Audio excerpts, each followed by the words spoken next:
ఇండోర్లో తాము చూసిన అభివృద్ధిని ఖమ్మం కార్పొరేషన్ పరిధిలో అమలు చేయాలని అనుకుంటున్నట్లు మేయర్ నీరజ సమావేశం తెలిపారు. ఇండోర్లో 35 లక్షల జనాభా 22 జోన్లుగా విభజించి 22 స్క్రీన్లు ఏర్పాటు చేసి మానిటరింగ్ చేస్తామన్నారు. శానిటైజేషన్లో వారు నంబర్ 1 స్థానంలో ఉన్నారని, అక్కడ ప్రజలు నిర్దేశించిన ప్రదేశంలో మాత్రమే చెత్తను వేస్తున్నారని మేయర్ వివరించారు. శానిటేషన్ కోసం ఇండోర్ వెళ్లాలని మంత్రి తుమ్మల నాగేశ్వరరావు ఆదేశించారని, అందుకే వెళ్లి చూసి వచ్చామన్నారు. ఖమ్మం అభివృద్ధి కావాలంటే ప్రజల సహకారం కావాలని వారు కోరారు. దాన్ని 22 జోన్లుగా చేశారు. 22 జోన్లో కూడా ఒక్కొక్క జోన్లో 3-4 వార్డులు. ఆ వార్డుకి 30-40 మంది పాపులేషన్, మళ్ళీ 30-40 మంది.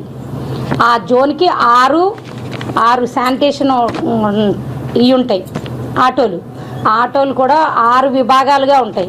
తడి చెత్త, పొడి చెత్త, అలాగే ప్లాస్టిక్, అలాగే డైపర్స్ వేసేది, అలాగే మన వేస్ట్ది అంటే మన మెడిసిన్స్ అలాంటివన్నీ ఉంటాయి కదా, ఎలక్ట్రానిక్ అలాంటివన్నీ వేసేది ఒక దాంట్లో. అట్లా 6 బాక్సులు ఉంటాయి.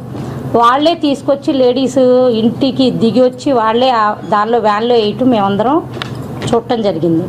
మేము గత 3 రోజుల క్రితము ఇండోర్ స్టడీ టూర్ మేయర్ గారి ఆధ్వర్యంలో ఖమ్మం కార్పొరేటర్లందరితోటి ఇండోర్ స్టడీ టూర్ చేయడం జరిగింది. అక్కడ ముఖ్యంగా అక్కడ నగర ఇండోర్ మేయర్ అయినటువంటి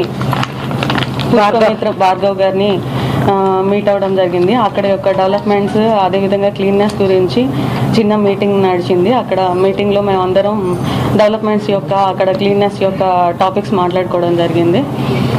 భారతదేశంలోని మధ్యప్రదేశ్లో అతిపెద్ద మరియు అత్యధిక జనాభా కలిగిన దేశం, అత్యధిక జనాభా కలిగిన నగరం మన ఇండోర్ నగరం. ఇండోర్లో పాపులేషన్ వచ్చేసరికి 35 lakhs ఉన్నారు. 22 డివిజన్స్, అదేవిధంగా 59 వార్డులు ఉన్నాయి. 84 22 జోన్స్, 84 డివిజన్స్, 24 జోన్స్ ఉన్నాయి. అక్కడ అక్షరాస్యత కూడా 85.5% ఉంది. మేము చూసిన అక్కడ విద్యా కేంద్రం కూడా ఉంది ఇండోర్లో. ఇండియన్ ఇన్స్టిట్యూట్ ఆఫ్ మేనేజ్మెంట్ మరియు అదేవిధంగా ఇండియన్ ఇన్స్టిట్యూట్ ఆఫ్